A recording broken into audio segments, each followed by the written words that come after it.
बच्चों, आज हम कक्षा 6 में सामाजिक का पाठ 3 पढ़ेंगे। सरकार।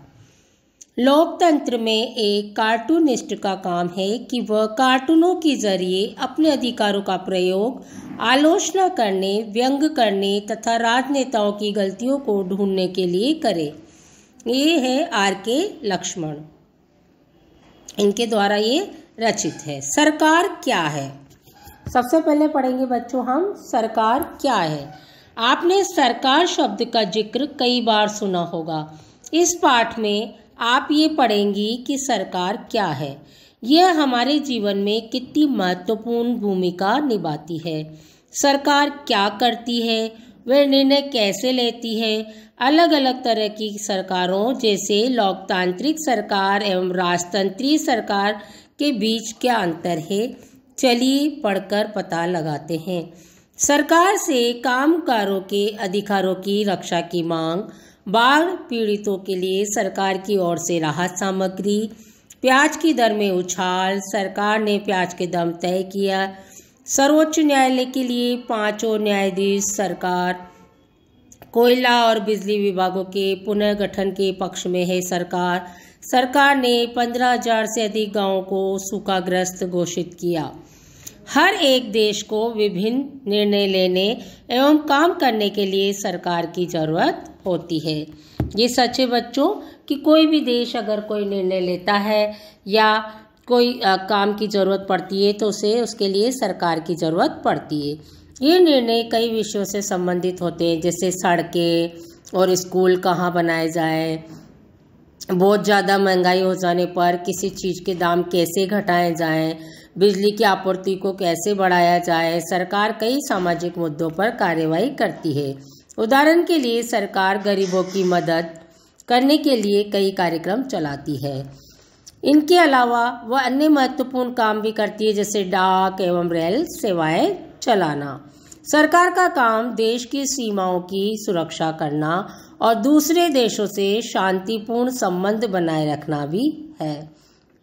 उसकी जिम्मेदारी ये सुनिश्चित करना है कि देश के सभी नागरिकों को पर्याप्त भोजन और अच्छी स्वास्थ्य सुविधाएं मिले।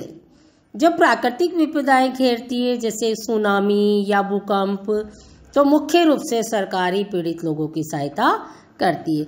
तो बच्चों देखो, जब है ना सुनामी आ जाती है या भूकंप आ जाता है, बाढ़ आ जाती है, तो जो पीड़ित लोग होते हैं उनकी सहायता कौन करती है? सरकार करती है। अगर कहीं कोई विवाद होता है या कोई अपराध करता है तो लोग न्यायालय जाते हैं। न्यायालय भी क्या है? सरकार का ही अंग है। शायद आपको ये जानकर अचरज हो रहा होगा कि सरकार इतना सब कुछ कैसे कर पाती है और सरकार के लिए इन कामों को करना क्यों जरूरी है। जब लोग इकट्ठे रहते हैं और काम करते हैं तो कुछ हद तक एक व्यवस्था की जरूरत होती है जिससे आवश्यक निर्णय लिए जा सके। कुछ नियमों की जरूरत होती है जो सब पर लागू हो। उदाहरण के लिए संसाधनों के नियंत्रण और देश की सीमा की सुरक्षा की जरूरत होती है ताकि लोग सुरक्षित महसूस कर सके। लोगों के लिए सरकार कई तरह के काम करती है।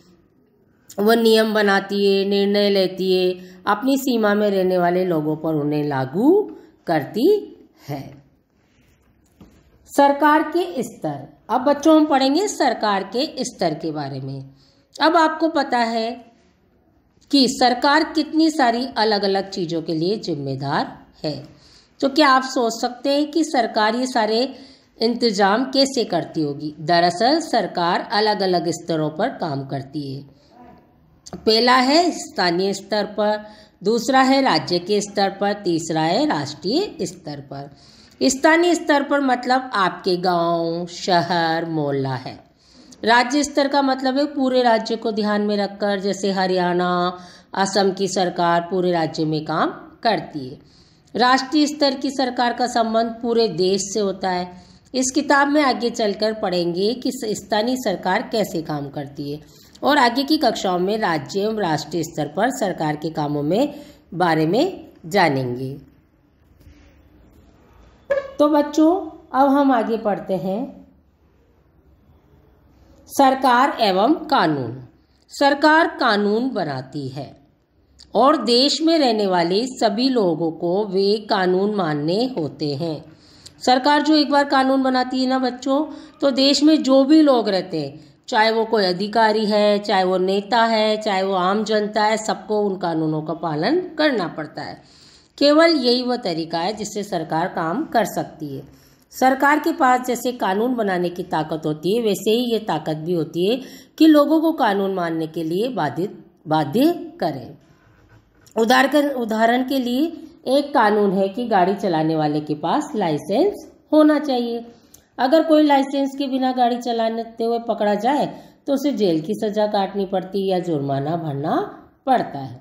लोकतंत्र में तो लोग ही सरकार को ये शक्ति देते हैं। लोग ऐसा चुनाव के माध्यम से करते हैं। वे अपनी पसंद के नेता को वोट देकर चुनते हैं। एक बार चुन दिए जाने के बाद यही लोग सरकार बनाते हैं। लोकतंत्र में सरकार को अपने निर्णयों एवं उठाए गए कदमों का आधार बताना होता है और सफाई देनी होती है। एक दूसरी तरह की सरकार होती है जिसे राजतंत्रीय सरकार कहते हैं, जिसमें राजा या रानी के पास निर्णय लेने और सरकार चलाने की शक्ति होती है। राजा के पास सलाहकारों का एक छोटा सा समूह होता है जिससे वह विभिन्न मुद्दों पर चर्चा कर सकता है। अंतिम निर्णय लेने की शक्ति उसी के पास रहती है, यानी वो सबसे चर्चा तो करेगा सलाहकारों से, सबसे राय लेगा, लेकिन निर्णय कौन लेगा? राजा ही लेगा। लोकतंत्र के समान राजतंत्र में राजा या रानी को अपने निर्णय के आधार नहीं बताने पड़ते, नहीं अपने निर्णयों की सफाई देनी पड़ती है। सरकार जो कार्यवाही कर सकती है, उसके अलावा अगर लोगों को लगे कि किसी कानून का ढंग से पालन नहीं हो रहा है तो कुछ कदम उठा सकते हैं। उदाहरण के लिए अगर किसी व्यक्ति को ये लगे कि उसको उसके धर्म या उसकी जाति के कारण किसी नौकरी में नहीं लिया गया तो न्यायालय जा सकती है और ये दावा कर सकती है कि कानून का पालन नहीं हो रहा है। तब न्यायालय आदेश देगा कि क्या कदम उठाने की जरूरत है। सरकार के प्रकार। सरकार को निर्णय लेने और कानूनों का पालन करवाने यानी उन्हें बाध्य बनाने की शक्ति कौन देता है? इस प्रश्न का उत्तर इस बात पर निर्भर करता है कि उस देश में कैसी सरकार है। लोकतांत्रिक सरकार। लोकतांत्रिक सरकार। भारत एक लोकतंत्र है। इस लोकतांत्रिक व्यवस्था को पाने के लिए हमने लंबी लड़ाई लड़ी है। संसार में और भी कई देश हैं जहाँ लोगों ने लोकतंत्र लाने के लिए संघर्ष किए। ऊपर बताया जा चुका है कि लोकतंत्र की मुख्य बात यह है कि लोगों के पास अपने नेता को चुनने की शक्ति होती है। इसलिए एक अर्थ में लोकतंत्र लोगों का ही शासन होता है। लोकतंत्र में मूलभूत विचार यह है कि लोग नियमों को बनाने में भागीदार बनकर खुद ही शासन करें। आज के समय में लोकतांत्रिक सरकार को प्राय प्रतिनिधि लोकतंत्र कहते हैं। प्रतिनिधि लोकतंत्र में लोग सीधे भाग नहीं लेते बल्कि चुनाव की प्रक्रिया के द्वारा अपने प्रतिनिधि को चुनते हैं। ये प्रतिनिधि मिलकर सारी जनता के लिए निर्णय लेते हैं। आजकल कोई भी सरकार अपने आप को तब तक लोकतांत्रिक नहीं कह सकती जब तक वह देश के सभी वयस्क नागरिकों को वोट देने का अधिकार न दे। लेकिन हमेशा ऐसा नहीं था।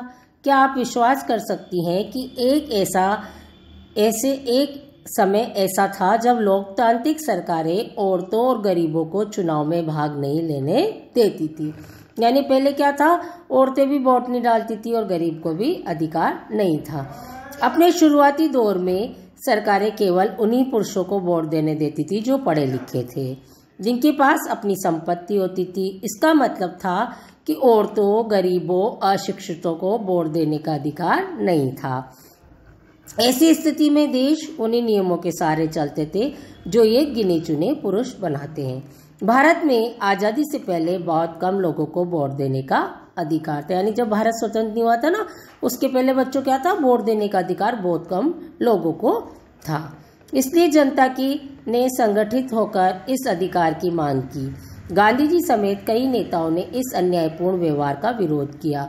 उन्होंने जोर शोर से ये मांग उठाई। 1931 में यंग इंडिया पत्रिका में लिखते हुए गांधी जी ने कहा, मैं ये विचार सहन नहीं कर सकता कि जिस आदमी के पास संपत्ति है वो तो वोट दे सकता है, लेकिन वो आदमी जिसके पास चरित्र या संपत्ति या शिक्षा नहीं है वो वोट नहीं दे सकता। जो दिन भर अपना पसीना बहाकर ईमानदारी से काम करता है वो वोट नहीं दे सकता, क्योंकि उसने गरीब आदमी होने का गुनाह किया है।